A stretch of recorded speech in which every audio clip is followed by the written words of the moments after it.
Pues buenas tardes, muchísimas gracias a todas y todos por estar presentes aquí en este pequeño encuentro con Evelyn. Es un gran honor recibirla hoy. Por parte de la revista Entre Mons estamos muy contentas y muy contentos de poder haber organizado esto con el corto tiempo que tiene para estar aquí. Bueno, voy a hacer una pequeña presentación de Evelyn y posteriormente comenzaremos con la dinámica de preguntas de la entrevista. Entonces, bueno, Evelyn, es un gran honor tenerte hoy aquí. Evelyn es una destacada académica y figura central en el estudio de las diásporas, la globalización y las intersecciones entre etnicidad, historia y estudios decoloniales. Actualmente es profesora de Historia de Estudios Americanos y Estudios Étnicos en la Universidad de Brown.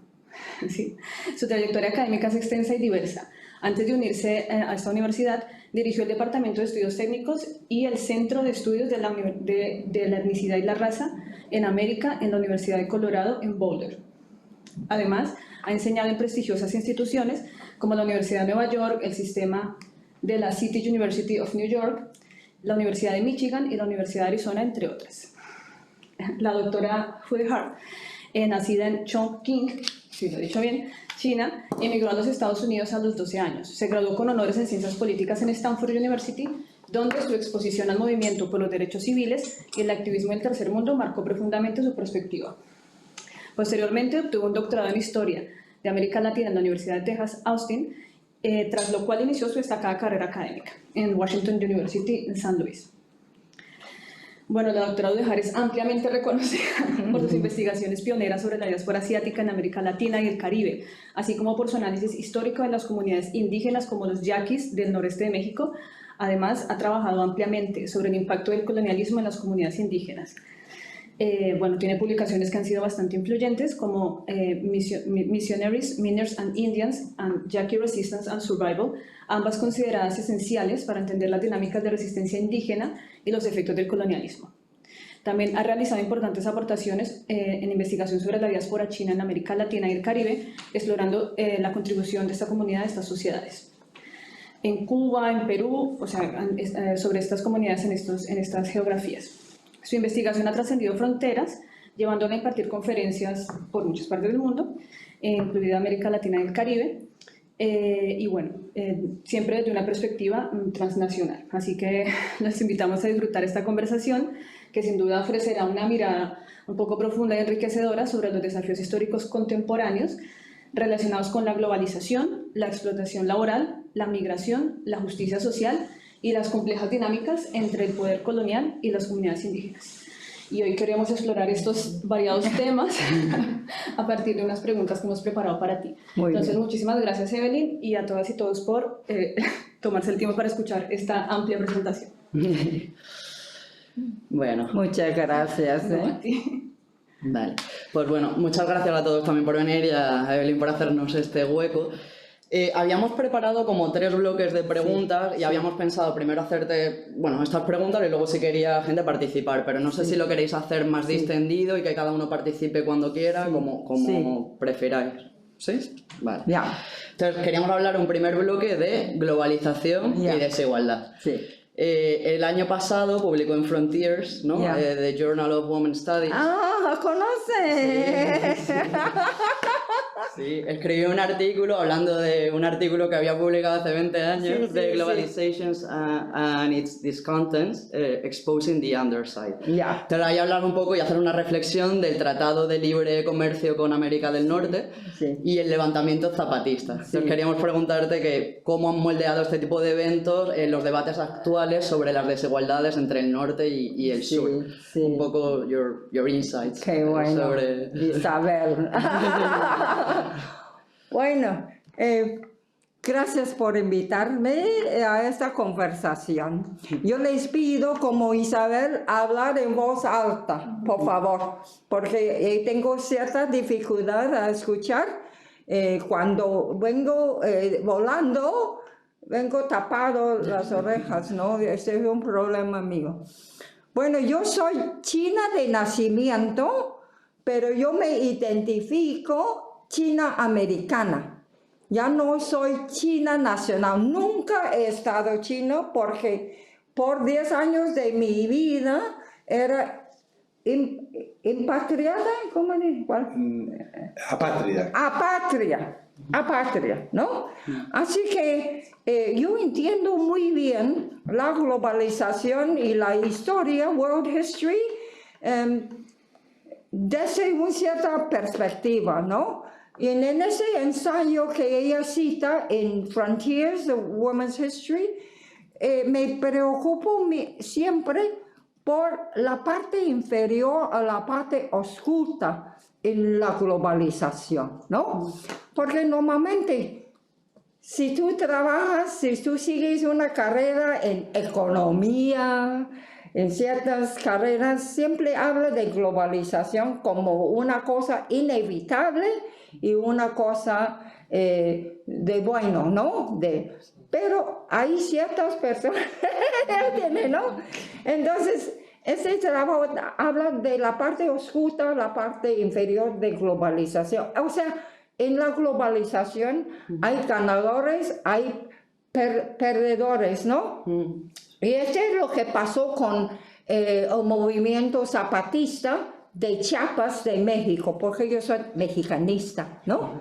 En Chiapas, en México, el movimiento zapatista surgió al mismo momento de NAFTA, ¿no? NAFTA, North American Free Trade, ¿no? Agreement, porque ellos ya sabían que no van a ganar nada con NAFTA. Y por cierto, es que lo que pasa con la inmigración, con NAFTA, porque NAFTA era una causa principal del gran flujo de mexicanos cruzando la frontera al norte. ¿Por qué? Porque con NAFTA han perdido su vida, ¿no? Su modo de vivir, al cultivar la tierra, al producir maíz, porque el maíz de Norteamérica que entra a México con precios muy bajos le ha quitado el mercado de maíz a los campesinos mexicanos, ¿no? Es un ejemplo,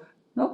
Por eso me preocupo mucho porque mi formación de historiadora, yo he aprendido mucho de un historiador cubano, Juan Pérez de la Riva, y de Eric Wolf, porque habla de la gente sin historia. ¿Quiénes son la gente sin historia? Claro, todos nosotros tenemos historia, pero la gente sin historia son los que no benefician, ¿no? Que los que cargan el voto de la, ¿cómo se dice? De lo que ocurre en la historia, lo que pierdan ¿no? Esto es la idea de este artículo que refieres, ¿no? Sí. De globalización and discontents, ¿no? Yes. Ya. Sí, sí. Pero lean ustedes, ¿no? Si Isabel lo tiene, Sí, está sí. aquí por la biblioteca, ¿no? Sí, está aquí en la biblioteca y bueno, también lo tengo descargado si alguien lo quiere. Es el reimpreso de mi artículo de hace 20 años, ¿no? Yo también he trabajado sobre los indios yaquis de la frontera entre México y los Estados Unidos y también ha sacado segunda edición. Para nosotros los historiadores, cuando se saca otra edición o reimpresa un artículo, es decir que todavía es vigente, ¿no? Las ideas, ¿no? Ya. De hecho, en el propio artículo también hablaba un poco, ¿no? de cómo se ha explotado a las mujeres trabajadoras, ¿no? De estos sitios que han sido la parte perjudicada en esta globalización. Sí. Entonces quería preguntarte también de cómo ha evolucionado o cambiado esta dinámica en las últimas décadas, especialmente en los contextos de la migración. Ahora. De la migración. Sí. No creo que ha cambiado mucho, ¿eh?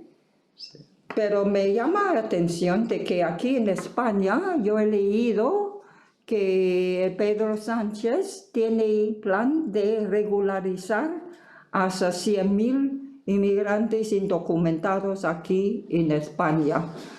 El próximo presidente de los Estados Unidos, Donald Trump, tiene este plan de deportar, expulsar hasta 11.000 millones de inmigrantes indocumentados. Imagínense. Pero esta idea de un indocumentado en sí mismo es tan interesante. Pero ¿quién es un indocumentado? ¿Quién determina quién es Yo les pregunto, ¿alguien tiene idea? ¿Ah? ¿Quién determina quién es indocumentado? ¿Según qué? Los gobiernos. O sea, ¿Hay inmigrantes documentados? ¿No? Los profesionales, los técnicos y luego los indocumentados. ¿Quiénes son? ¿Y quién determina quién es es algo determinado por Dios? ¿Por quién? ¿Quién determina? ¿Alguien? ¿Nadie sabe? La ley. Tú me dices. La ley. La ley. ¿Y quién hace la ley? ¿Quién son los que? ¿Ah? Los políticos. Los políticos, ¿no? ¿Verdad? Entonces es algo bien artificial en ese sentido, ¿no? ¿Verdad? Es la ley que determina bajo cuáles condiciones se entre indocumentados. ¿Y por qué en los Estados Unidos hay tantos mexicanos indocumentados? Dime. ¿Por qué? Necesitan mano de obra barata, que no tengan derechos humanos. Y además, siga este tipo de lógica. Mano de obra barato, pero también más. ¿Qué más? Sin derechos humanos, sin ningún derecho social, tampoco derechos a la organización. Sí, pero depende de qué. El mercado de mano de obra. Sí. ¿No? ¿Verdad? ¿No? Hay tiempos con más demanda, hay tiempos con menos demanda, ¿no? Entonces... Es coyuntural, ¿no? Depende de las circunstancias del momento, pues... Sí, para mantenerlos que... Ellos son expulsados, ¿no? También. las Digamos, empresas, el capital. Es para mantener a los mexicanos en la frontera con los Estados como una reserva de mano de obra, ¿no? De flexibilidad. ¿Me entiendes, no? Y yo digo que no es por accidente, ¿no? Que a la gran mayoría de mexicanos, ¿no? Los tiene como indocumentados. La solución con documentado e indocumentado es la ley. Pero la ley y los no van a cambiar. No van a cambiar porque todo depende de la economía, ¿no? Del mercado, ¿no? ¿Sí? Entonces, siempre hay que preguntar, ¿por qué hay tantos indocumentados en los Estados Unidos? ¿Por qué la mayoría de ellos son mexicanos, no? ¿Verdad? Porque antes, en el principio del siglo XX, los mexicanos tenían facilidad de cruzar la frontera cuando hay trabajo y cuando no hay trabajo, vuelve a sus pueblos, ¿no? Ustedes saben que las leyes de inmigración de los Estados Unidos, hasta después de la Segunda Guerra, no había prohibición en contra de los mexicanos. Sabiendo que ellos cruzan y vuelven y ¿no? Regresan.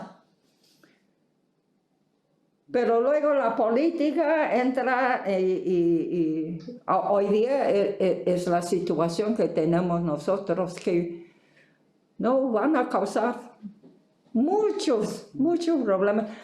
Pero aparte de esto, para hablar de la migración, tenemos una ley después de la guerra civil, la ley Amendment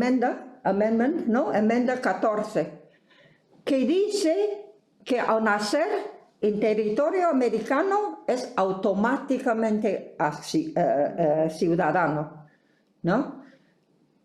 ¿Qué tipo de ley es este? Es ley de nacimiento, ¿no? de ciudadanía, que no es la misma en todos los países, ¿no? Porque la otra es ley sanguíneas, tiene que tener ascendencia, ¿no? Pero la ley de Estados Unidos es el nacimiento, le lleva directamente a la ciudadanía. Eso fue para regularizar el estatus de los esclavos liberados de la esclavitud, ¿no? Para darles ley.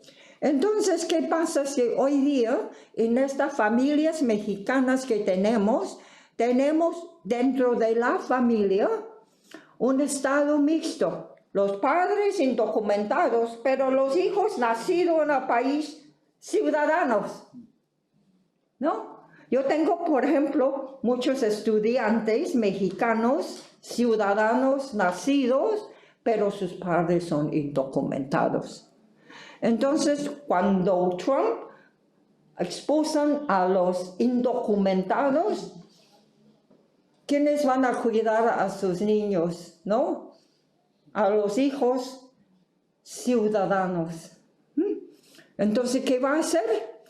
Dice Trump, bueno, los niños tienen que ir con los padres, pero estos niños son ciudadanos. Hemos tenido un ejemplo anterior en la historia de encarcelar a ciudadanos porque sus padres no eran ciudadanos. Dime el ejemplo anterior en la historia americana. Japoneses. ¿Cuál? Los japoneses, ¿no? Al encarcelar a los japoneses padres sin derecho de ser ciudadanos por naturalización, por ser no blancos, pero con hijos nacidos en los Estados Unidos, la 2/3 parte de los encarcelados en los campos de concentración de los japoneses eran ciudadanos americanos. ¿No? Hay que tener este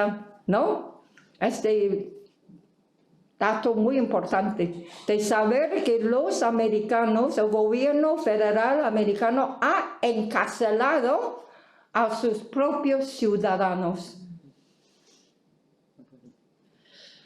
Estos son ¿qué? Son las contradicciones, ¿no? Sí. La historia está llena de contradicciones. Esta es una de las contradicciones. Pues en esta misma línea también del análisis de la globalización, también hablar mucho de interseccionalidad, ¿no? Entonces, de integrar este marco de interseccionalidad en el análisis de la globalización. Entonces, ¿cómo podemos integrar estas herramientas teóricas a políticas públicas? ¿Cómo se pueden transformar en políticas públicas esta interseccionalidad? De interseccionalidad de raza, género, clase. ¿Ustedes ya manejan esta idea de interseccionalidad? Interseccionalidad. Bueno, está por todos lados, ¿no? Interseccionalidad. Porque nosotros ahora los historiadores, antropólogos, todos los científicos, hay que pensar siempre como que en clases sociales, en género, pero la idea de género ya es más complicado que hombre y mujer, ¿no? O nacionalidad y raza, ¿no? Raza y nacionalidad, ¿no? Pero dentro de nacionalidad o de raza, es más complicado. Por ejemplo, pueblos indígenas. ¿Se considera una raza o otra cosa? ¿No? ¿No? Un pueblo indígena, ¿no? ¿Verdad? Bueno, pero de todo modo, ¿no? Tenemos por lo menos 3 categorías, ¿no? Raza, género y clase, ¿no? La interseccionalidad es de cómo se entiende uno por los dos, ¿no? Por los otros, ¿no? Es de ver la cosa no solo, sino en una perspectiva solo, sino como una de esas perspectivas encima de otro, ¿no? Dame un ejemplo, Isabel, dame un ejemplo de la interseccionalidad, por ejemplo. Bueno, no sé, antes han mencionado el tema de la esclavitud, ¿no? Por ejemplo, Sí. no es lo mismo una mujer esclavizada, racializada en un sitio que una mujer blanca en el mismo sitio, que Ya. un hombre blanco, que un... ¿no? Ya, Entonces, su realidad es completamente distinta, sí, sí. aunque estén en el mismo sitio y periodo. Ya, y de esa cuestión de globalización y de inmigración, ¿no? Por ejemplo, yo le doy un ejemplo de mi propio trabajo. Yo estoy trabajando de los chinos contratados a ir a Cuba en el siglo XIX para complementar mano de obra esclavista en las haciendas, las plantaciones de azúcar. Bueno, los hombres chinos que se mandaron a Cuba por catalanes, Francisco Abella, por ejemplo, Torá igual por otro, ustedes tienen que ir a Víctor Balaguer al museo, porque hoy día tuvimos un tribunal, una defensa de tesis de un doctorando de doctor Oye. Bueno, entonces, la mayoría, casi 100% de estos hombres en el siglo XIX, como 125,000, eran hombres. Un grupo, casi todos hombres, y la otra con mujeres, ¿no? ¿Verdad? Entonces, se ve la interseccionalidad en este ambiente, ¿no? En este espacio, ¿no? De las relaciones que surgen entre hombres chinos, mujeres africanas y hombres también, ¿no? Esto no habla mucho los historiadores, porque ¿sabes qué? No hablan si no vean, ¿no? No, es cierto. Tiene que tener... Ok. Entonces, allí surgió muchas cosas muy interesantes en este ambiente, ¿no? De interseccionalidad, de clase, de género, de raza, ¿no? ¿Ves? Y bueno, es muy complicado para describir todo, pero ustedes pueden imaginar, ¿no? Las relaciones entre chinos y esclavos africanos en Cuba, ¿no? Con esas cuestiones, ¿no? De raza, de clase, ¿no? Pues sí. Y hay muchos ejemplos, Isabel. No, sí, totalmente. Casi todos los temas que tocamos hoy día, ¿no? Hay que considerar, ¿no? Hay que tomar en cuenta, ¿no? Estos factores y más, ¿no? Claro. Pues de hecho, lo siguiente que te queríamos preguntar también era por tu trabajo de los coolies en Cuba. Ya. De hecho, tenemos por allá a una experta de los coolies en Cuba. ¡Ah, de tú estás Minji. trabajando! Oh, muy Está bien. trabajando con los coolies.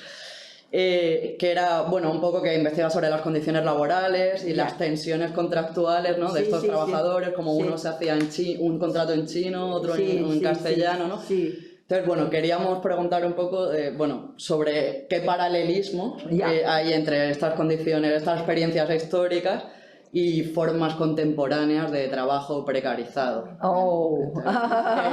Perdón. Pero bueno, es lo que me puedo... Bueno.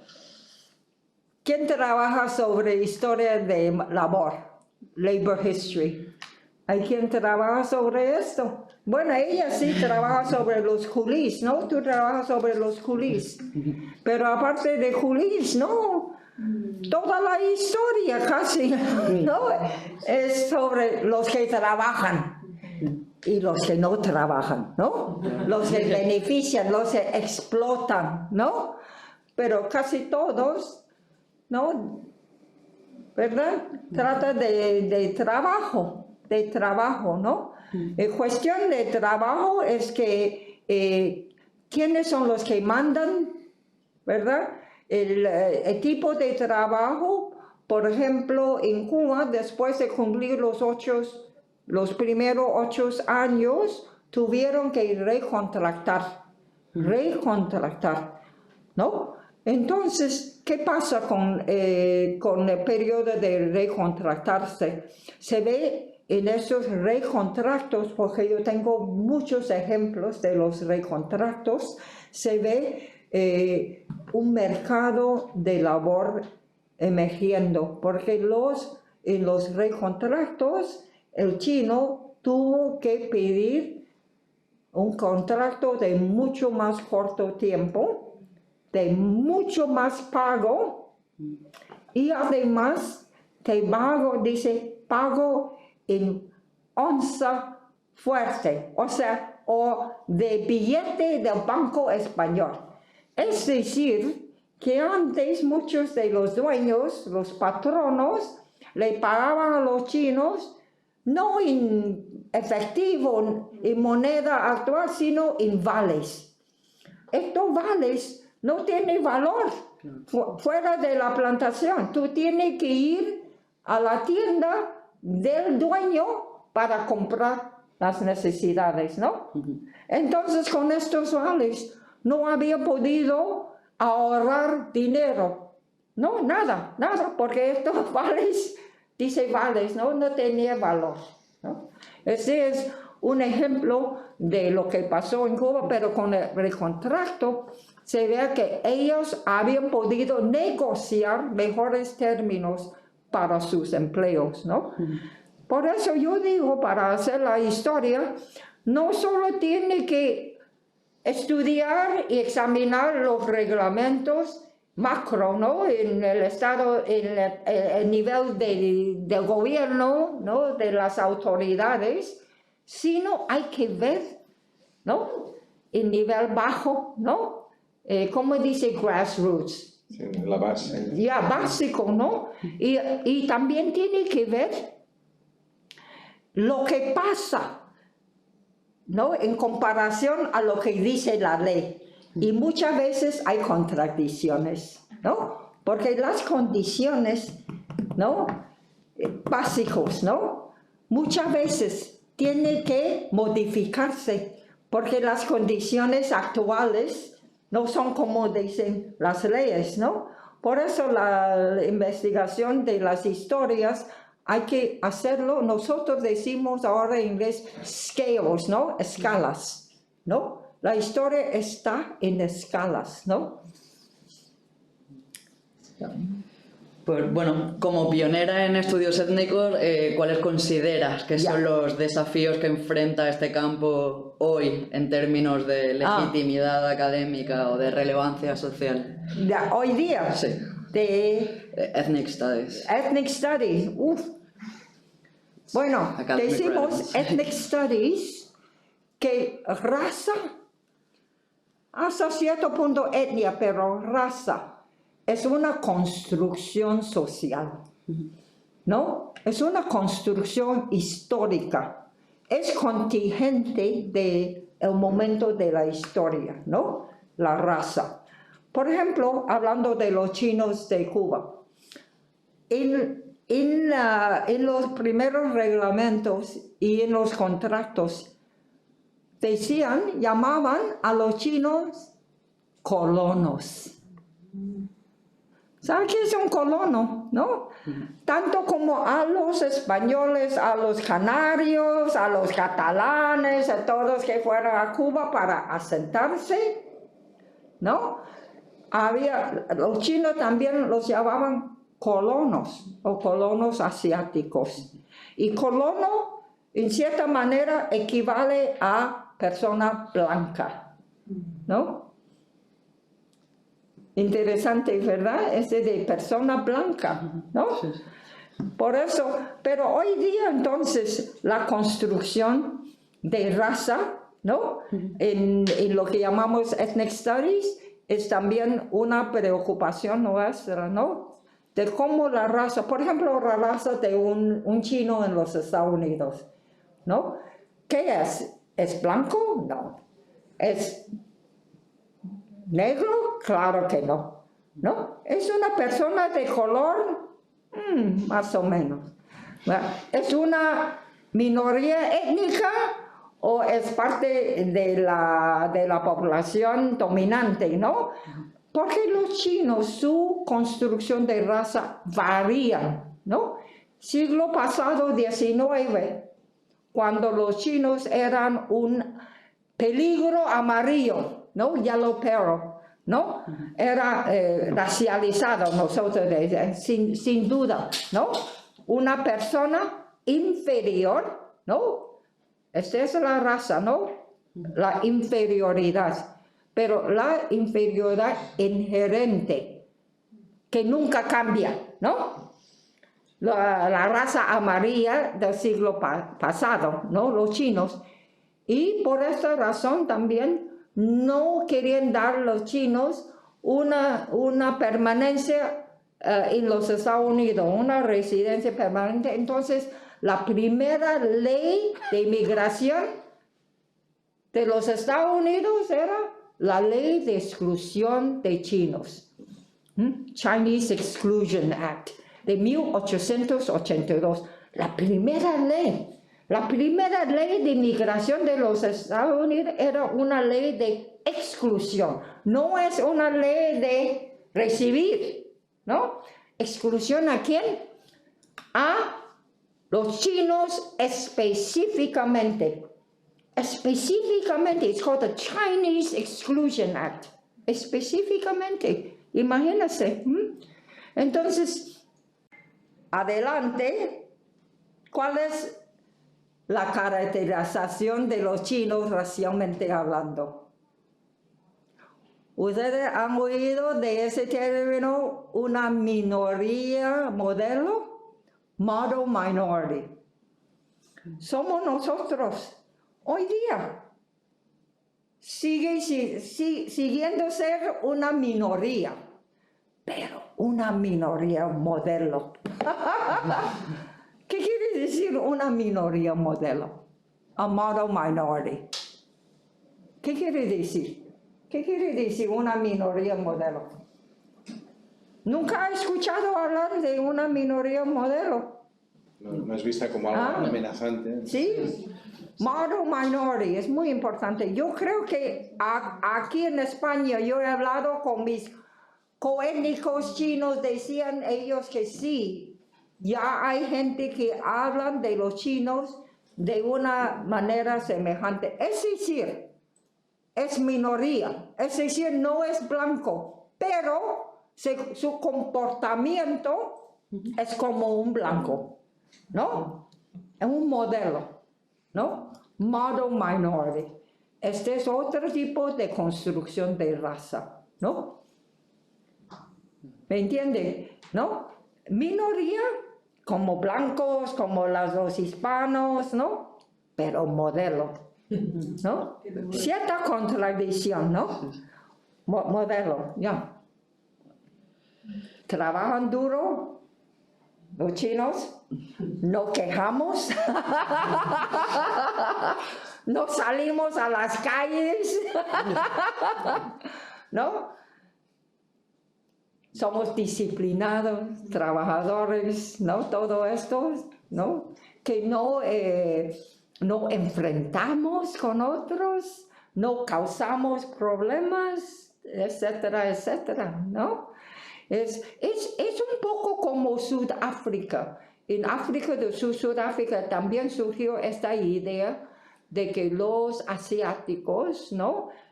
Los japoneses, en el caso de Sudáfrica. ¿Por qué? Porque los japoneses habían invertido mucho en la economía de Sudáfrica. Entonces, no consideraba a los japoneses como una categoría de color. Lo consideraron a los japoneses que blancos de honor, honorary whites, ¿no? Blancos de honor. Por eso digo, raza, ¿qué es raza? No puede cambiar, ¿eh? De hecho, ya José de Acosta en el siglo XVI, en el de Procurant d'Indiorum Salute, distinguía tipos de indios, Ya. y a los chinos y japoneses les llamaba indios gentiles. Ya gentiles, Como sí. si fueran Sí. los griegos o los romanos, Sí. eran Sí. en una construcción de este Sí, esa idea, es la misma idea, ¿no? ¿Ok? Eso es un ejemplo de lo que estudiamos, ¿no? Esas variaciones y cambios, ¿no? En la construcción de raza, ¿no?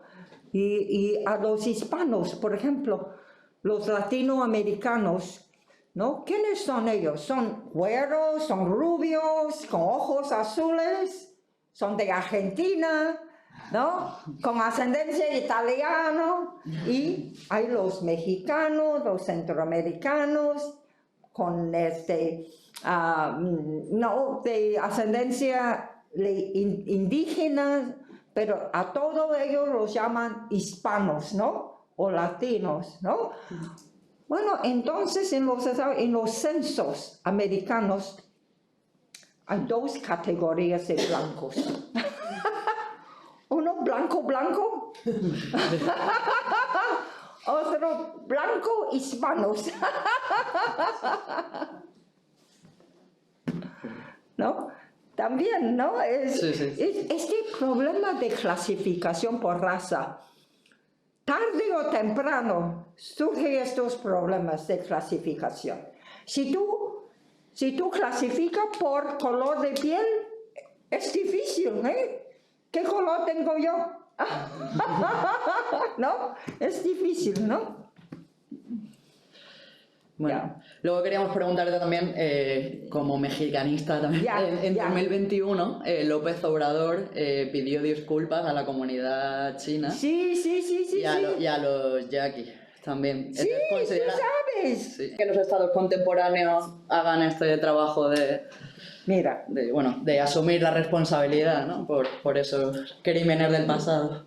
Mira, yo por 50 años he trabajado en la historia de América Latina de México.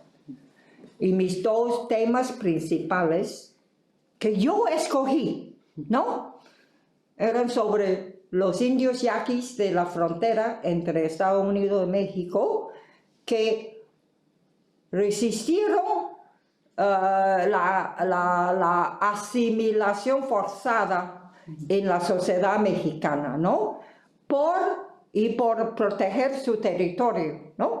Para ser un indígena siempre es importante la identificación con su territorio, ¿no?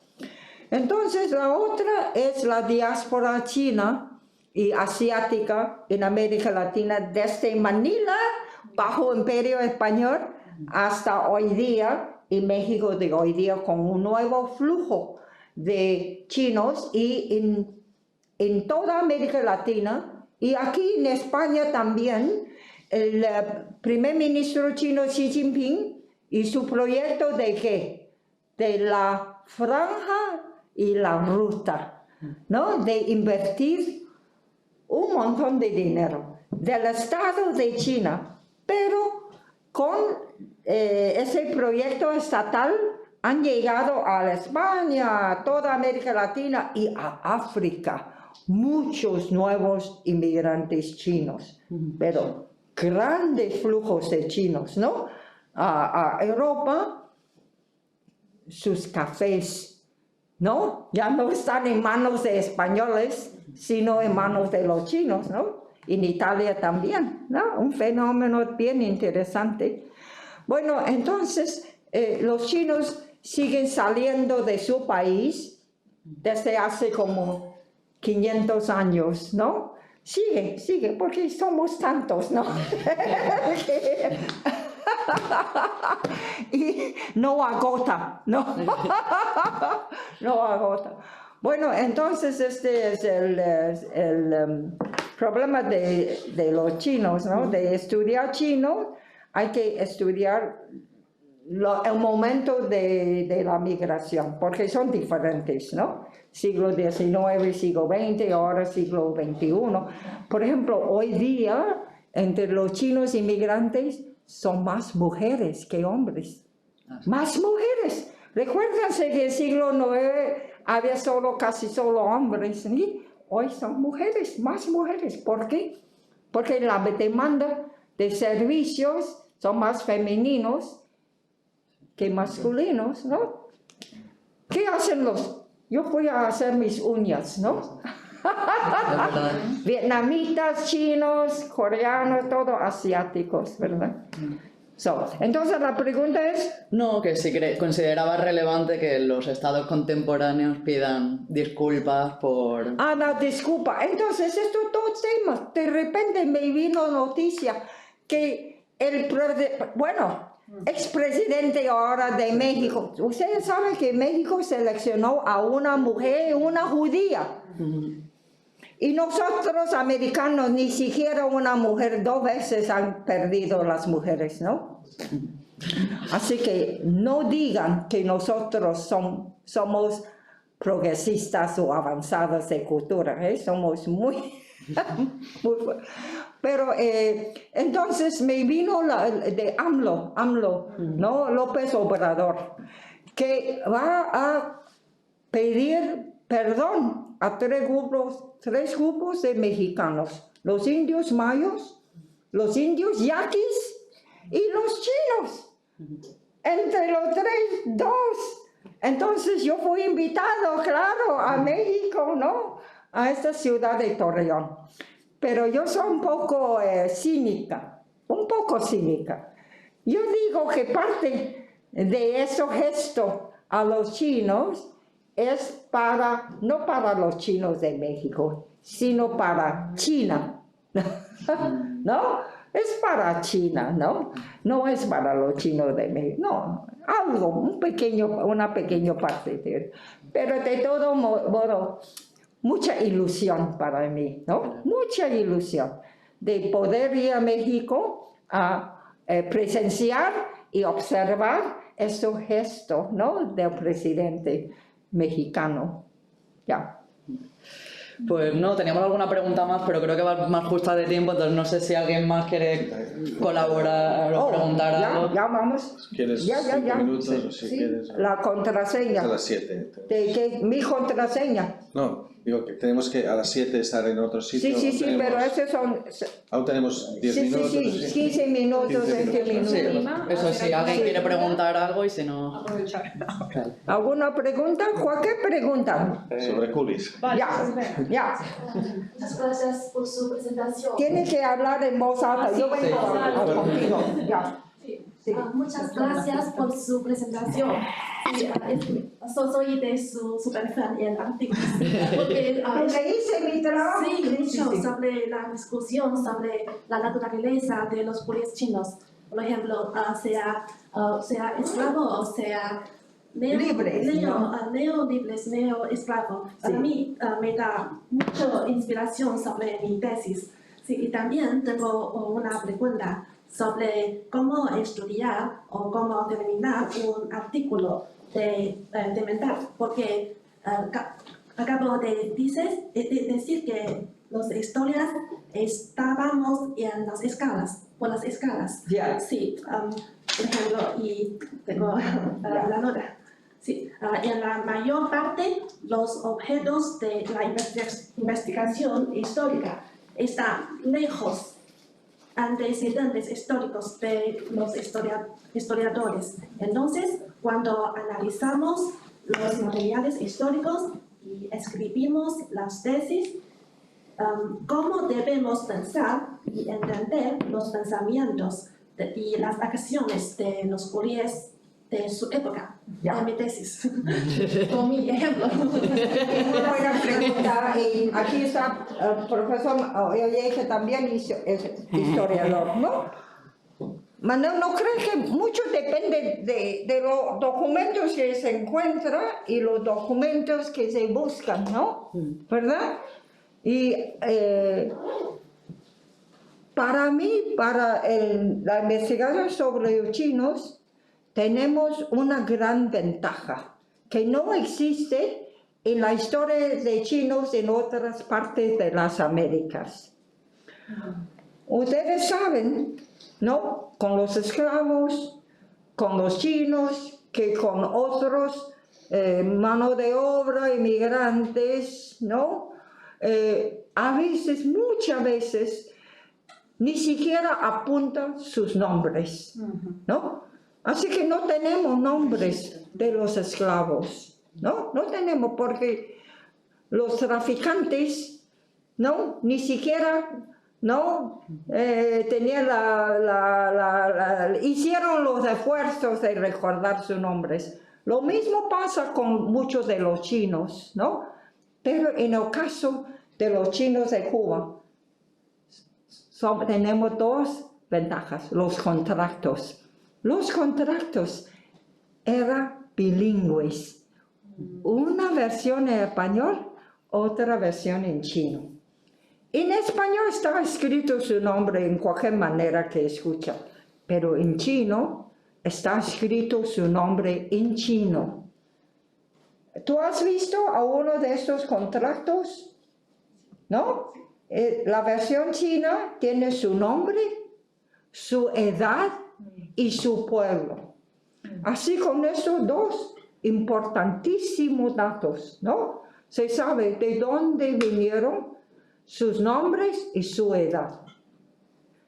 Luego, con el escándalo que causó la trata amarilla, se llama la trata amarilla, el gobierno chino mandó una comisión a Cuba a investigar las condiciones y recibieron testimonios de más de 1,000, casi 2,000 de esos trabajadores.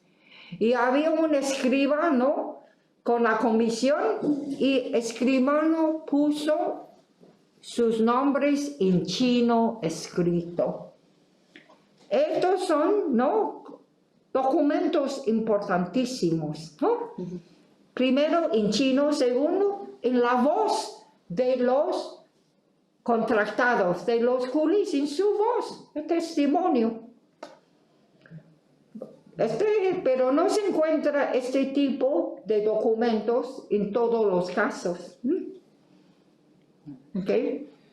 Creo que había otra pregunta por aquí. Ya. Sí, bueno, en el contexto de que... Venga. No, bueno, en el contexto de que el presidente Obrador pidió disculpas al pueblo yaqui y Ya. maya, me Ya. gustaría saber su opinión sobre la negativa de la monarquía española a pedir disculpas y también del gobierno español a no responder ¿A pedir al gobierno español? a pedir una disculpa por los excesos cometidos durante la conquista. ¿Cuál es su opinión? Hace mucho tiempo, ¿no? Sí, pero apenas en el 2018 el presidente Obrador escribió una carta a la monarquía española para que pudiera pedir disculpas, pero... Hablamos francamente, ¿no? Estos son gestos políticos. Porque no le cuesta nada. Pero no lo hizo. Pero cuando el presidente Reagan pidió disculpa a los encarcelados japoneses, le dieron a todos ellos $10,000. Que no son muchos, pero es algo, ¿no? AMLO no dio nada a los yaquis, ni a los mayos, ni a los chinos, nada, ¿no? Solo sus palabras, ¿no? ¿Y tú crees que España, y nosotros también en los estados tenemos, nosotros decimos reparación a los ascendientes de los esclavos, ¿no? ¿Verdad? ¿No? Reparación decimos, de reparar el daño que causamos, ¿no? Del gobierno de España para la conquista de México. Bueno, de América. Bueno, es para la memoria, como se tienen que dar pasos. Si no se reconoce, entonces no se puede cambiar.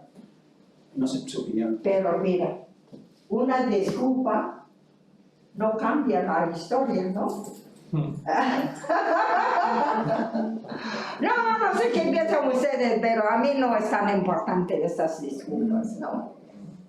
Por eso yo digo que AMLO pidió perdón a los chinos, y ¿quién tomó la palabra en ese evento en Torreón? El embajador chino. A él le invitó a dar la palabra. Yo digo, ¿por qué? Este embajador no tuvo nada que ver con los eventos del pasado, nada, ¿no? Y ese ocurrió en una China antes de 49, una China que no es la China de hoy día, ¿no?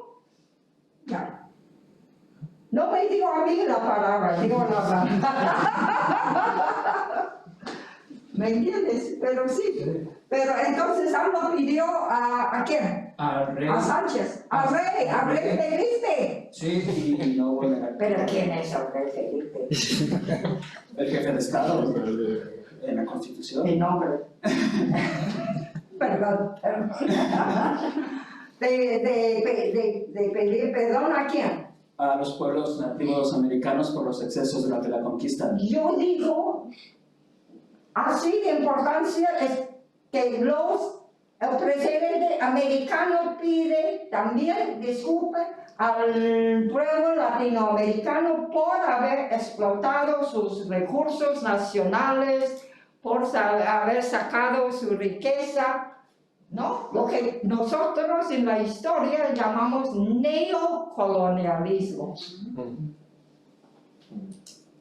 O sea, la explotación de los pudientes a los con menos poder es la historia, ¿no? ¿Tú eres español? No, soy de ¿Mexicano? México, sí. Mexicano, por eso. Sí, pero por ejemplo, cuando hablaba del presidente Obrador, sí que dio una certidumbre jurídica a los pueblos yaquis, especialmente con la propiedad de sus tierras. También sí son construcciones de... Pero no volvió su tierra a los yaquis. Bueno, es que mucho de la tierra también está en la iniciativa privada. Y en Pero lo que ¿quién le dio a estos privados? El gobierno mexicano. Sí, los gobiernos anteriores. Sí. Y usualmente está en tierra, es propiedad de personas privadas extranjeras. Que no son Muchos mexicanas. extranjeros, pero en juicio también Obregón, gente importante, Obregón, allá en el río aquí está la ciudad Obregón. Sí, sí. Obregón era presidente de México en los años 20 después de la revolución, ¿no? O sea, la justicia o la injusticia no termina, ¿no? Pero es interesante esa cuestión de pedir perdón, ¿no? Sí, definitivamente. Bueno, ¿cómo creen ustedes, ¿Que valdría la pena o no? ¿Qué crees tú? Yo creo que, bueno, yo vengo del campo de la historia, entonces lo veo un movimiento político y que al final el revanchismo histórico en ningún caso es productivo para nadie, ni para el pueblo mexicano, ni para el pueblo español, ni para nadie. La historia es una y bueno, a mí es la perspectiva que yo tengo. Ya. Entonces, al final, el pueblo mexicano es el que es por su historia. Y el pueblo mexicano actual Ya. no tiene que... Quiero decir, es normal que al final el pueblo español también tiene un problema con el pueblo francés por su historia colonialista. Pero bueno, no se puede negar ni hace falta pedir disculpas por sucesos que no tienen nada que ver con el presente al final, que sí que tienen una lógica y una historia, pero quizá no me he expresado con toda la claridad posible. Yo para contradecir, creo que sí es importante. ¿Sí? Como gesto, por lo menos. Como gesto. Porque ahora hay muchas posiciones, y los historiadores, que por ejemplo niegan la existencia de colonias. Ah, sí, Que bueno. eso ya es bastante polémico. Sí. Y si ni siquiera hay un reconocimiento del Estado o de la monarquía hispánica sobre su propia historia, porque obviamente somos conscientes que un efecto más allá de lo político posiblemente no exista. Pero creo que negar eso es alimentar posturas políticas en el presente que niegan ese pasado y que reproducen hoy las desigualdades. Ok, pero ¿tú no crees que a ofrecer perdón a los indios yaquis de México hay que devolverlo su tierra? Sí, claro que sí, o sea, no creo que sea suficiente. ¿No? Obvio. Porque si no lo hagan, para mí no tiene mucho sentido, ¿no? Sí, yo creo que todo se tiene que hacer. Eso es un inicio muy pequeñito. Bueno, ya, muy buenas. ¿Qué crees tú, doctor Yoye? Hoy día, Yo ¿sabes? más bien como ¿Ya? ella. La profesora, ¿no? Ah, ¿cómo lo sabe? por ¿Ya? si se me ve joven, ¿no? Yo lo veo más como ella. Ya. También porque, o sea, justamente este pedir perdón no tiene que ser necesariamente hacer revancha. Y aunque tendría que ser más que nominal, creo que o sea, es como un gesto de reparación que también tiene que ver con la actualidad, porque en nuestra identidad individual hay elementos de cómo entendemos o cómo se ha transmitido la historia. Entonces, este perdón también tiene que ver con nuestras identidades y con la capacidad de integrarnos como comunidad. Entonces, tiene que hacerse de la manera adecuada y escuchando a los especialistas, pero sí, yo estoy más cerca de cómo ella lo ha planteado y lo veo necesario para no sé, para caminar hacia la paz y a la integración social. Ya. Sí. Ya. Bueno, la historia mundial, estamos hablando de world history, ¿no? Mira el caso de Israel y Gaza de hoy día. Israel fue fundado, ¿por qué razón? Por el Holocausto, ¿no? Y ahora, Gaza, ¿no? Un pueblo casi destrozado. ¿Por quién? Por los israelitas, ¿no? O sea, es muy irónico la historia, ¿no? ¿Verdad? Bueno, no sé, esto daría para muchos y se tienen que marchar, pero por ejemplo, también me parece importante que nosotros no olvidemos que si se fundó el Estado de Israel fue porque de aquí expulsamos a los judíos. Y en este punto, porque a veces esto no se entra en la conversación. Entonces, aquí, sí, a mí sí que me parece que la memoria es muy difícil, muy complejo, no tiene que irse a revanchas. Es justamente el tema de devolver propiedades es muy complicado, Sí, sí. porque aquí las cosas han cambiado, Sí. pero tener presente los crímenes del pasado a mí me parece muy importante. Sí. Sí, yo creo que ustedes todos tienen razón de que no debemos olvidar la historia. Esto es lo importante. Perdón o no perdón, ¿no? Y por esta razón, la historia es siempre contestado, ¿no? Sí. Siempre contestado. Porque el poder reside y quién tiene el derecho de construir la historia, de narrar la historia. ¿Y quiénes son los cuya historia está aplazada, ¿no?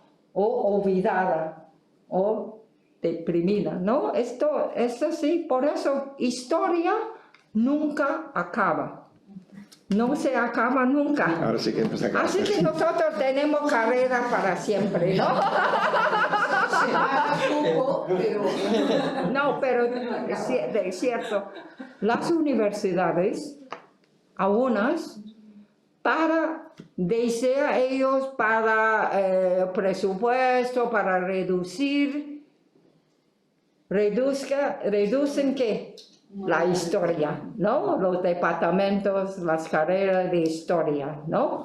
Porque creen que historia no es muy práctica, ¿no? No se puede tener, no se gana la vida vendiendo historia en la calle o tal, pero la historia, ¿no? Puede ser muy peligroso. Y por esta razón yo soy historiadora. Porque quiero causar problemas.